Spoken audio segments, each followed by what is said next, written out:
Please? Yeah, I got you. You can ask her questions. Hi, do you mind if I ask you questions for our YouTube channel? Can I know who you guys are The with? Progressive Latino X. Okay, Yes. right on. Nice to meet you. Okay, sure thing. Yeah, so I was just wondering, like, what brings you out here today? Why is it important to be here? So this is the Uhuru Solidarity Movement, which is under the leadership of the African People's Socialist Party. I'm a leading member of the African People's Socialist Party, and we, thought it was really important for us to organize as part of, the nationwide solidarity demonstrations that are happening in support of Mexican indigenous people, not just against ICE raids, but for Mexican indigenous people to be able to control their own land.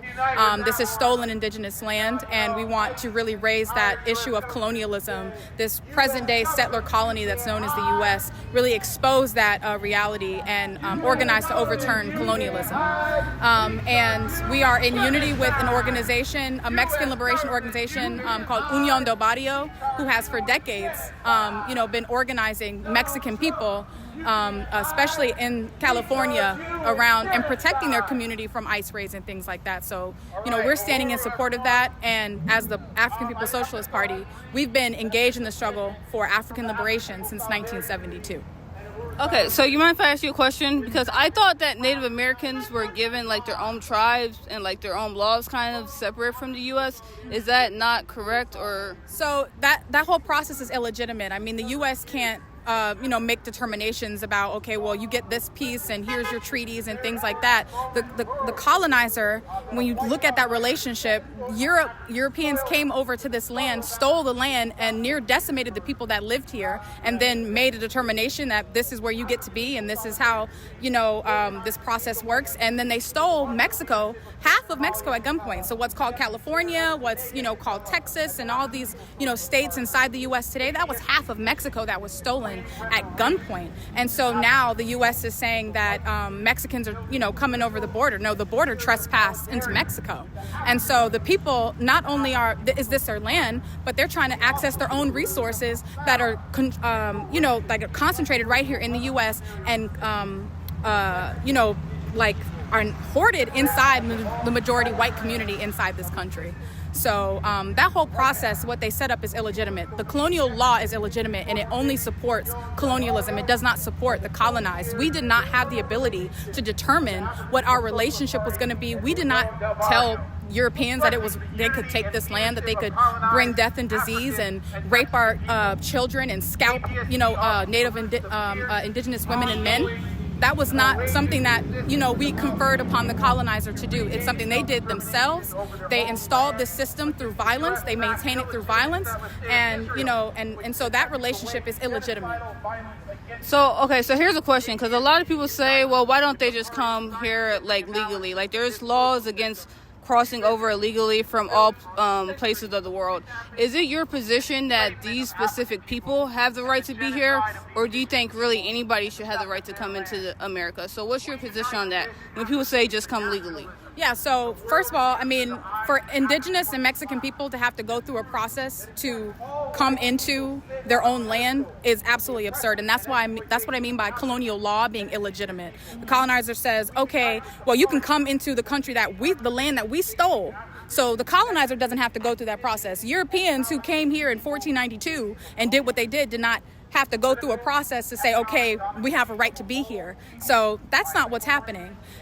So for Mexican indigenous people, the original custodians of this land, to have to do that it's absurd in any other place if you think about it. If you tell Europeans in Europe that were born there in Europe that they needed to go through a process to be on their own land, you would scratch your head and go, that's ridiculous. So that's number one. Number two, black people inside this country did not come here looking for a better way of life, as some people from Europe might have, to, create their own businesses and provide generational wealth, for their people. That's not what happened for us. We got here as a consequence of slavery, of colonialism, of the dispersal of our people. So, we would say that indigenous people should be able to control, this land and make the determinations about who gets to be here. That's the rightful way that this happens. And the same is true for African people. The same is true for Palestinian people. A lot of things I've been seeing on social media, they were saying that black people, this isn't your fight since we're citizens and since, we didn't choose to be here. Whereas people that came here undocumented did. A lot of people are saying this isn't black people's problems. What do you have to say to those black people? Well, I would say that it's, just a totally, not correct position, just kind of point blank period, that this involves all of us, that this social system came into being through the assault on Africa and our people, and that's why we're here. And it came on the assault against the indigenous people. And it's not only is it our business, but it's one struggle. It's a part of this, the same reason indigenous people are fighting for their land is the same reason why Africans in this country are fighting not to be gunned down by the police. It's the same system, it's the same relationship. So we are sorely mistaken if we think that it has nothing to do with us. Just like, we would be mistaken if we think that Palestine has nothing to do with us. And what's happening in Africa with the alliance of the Sahel states, all of that has everything to do with us, and we have a responsibility to finish our historical mission of becoming a free people and to unite with the struggle, not isolate ourselves from the peoples of the world, but to unite with the peoples of the world who are fighting the same enemy as we are. Okay, and just the last question. So a lot of people are saying that people that come here commit crimes, and Lincoln Riley and Jocelyn, and there have been other undocumented people that have committed violent crimes.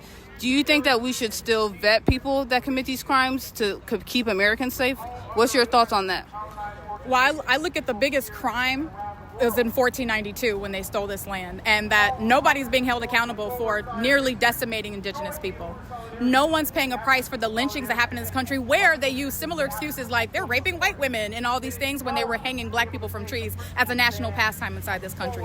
Nobody's ever paid a price for that. So they fabricate these stories, they identify these different forces, and try to use that as a justification for this is why we have to push indigenous people off their own land. The fact is we have to just see the world the way it is, and it's not this this situation where like the colonizer has a right to this land. You just don't. The colonizer just doesn't.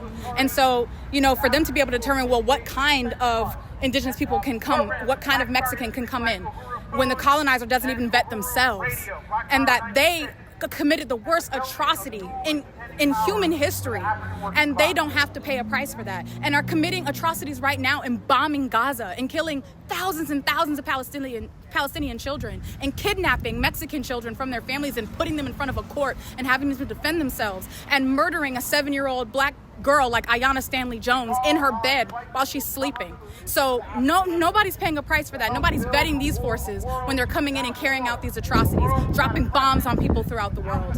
So yeah, so you're saying that there's hypocrisy, and I understand that, but do you not think that there should be a vetting process when it comes to immigrants? I think that you're not understanding me when I'm saying that it's illegitimate. The process is illegitimate. And in terms of the colonizer getting to determine how indigenous Mexican people get to come into their own land and who gets to come into their own land. So this vetting process is ridiculous. They get to set the standards when they are the worst purveyors of violence. I understand indigenous Mexicans, but what about people from different countries that weren't necessarily indigenous? Do you think that they should be held to a different standard than indigenous Mexicans, for example? Well, I mean, I don't think we've seen yet, and this is not what I'm calling for, but I don't actually see like ICE banging down anybody from Ireland's door, Italy's door, all these various places, people from Europe who come here, like I said, looking for a better way of life and creating their generational wealth here and things like that. There's an obvious attack against indigenous people on indigenous land, and that's because the colonizers stole this land. They didn't steal the land from Europeans, they stole it from indigenous people. And so that's the people they have to fight to keep out, because that contradicts and it threatens their whole entire livelihood. If you built a life at the colonized expense, then of course you're going to try to protect yourself from the colonized when they come back to take their land and take their resources. Okay, I understand that. I really like your earrings. Unfortunately, I don't have my earspheres, so I can't get any earrings like that. But my last question, if you had to say anything to Donald Trump right now, what would it be? I would say that I don't know if I necessarily talk to that man, but I would say that there's not a difference between Trump and a Biden, a Democrat or a Republican. That it was under Biden's administration that they were dropping bombs on Gaza, and it was under Obama's administration where they deported, I think, more people than any other president in US history. So there is no difference between them, and Trump is just, I guess, a bit more honest in terms of how he feels about the people whose lives he lives, at the expense of. So, that's what that is. And so we can't see this as it's a big bad Trump thing, because if Kamala Harris was in office, we'd be doing the same exact thing. And we'd be having the same exact demand, which is to free indigenous land, free Africa and African people, and free Palestine. Well, that's a very good point, because, I'm too liberal for conservatives and I'm too conservative for liberals. I think both parties can be really bad. I think in the end, they're kind of the same. They're just different in different ways. So I agree with you on that, because a lot of people don't know that Obama started putting kids in cages. Obama deported more people than anybody. So I'm really glad that you said that, because this isn't necessarily just about Trump. It's a bigger issue. So they represent a social system. They're just the figureheads at that given point in time. And they're part of the ruling class, and they contend among themselves, and that's what that is. But for us, it's a social system, and regardless of who represents it at the time, our enemy is that system. So that's what we're fighting against. Well, hey, I can respect that, and thank you for talking to me, and I really appreciate you. Nice to meet you.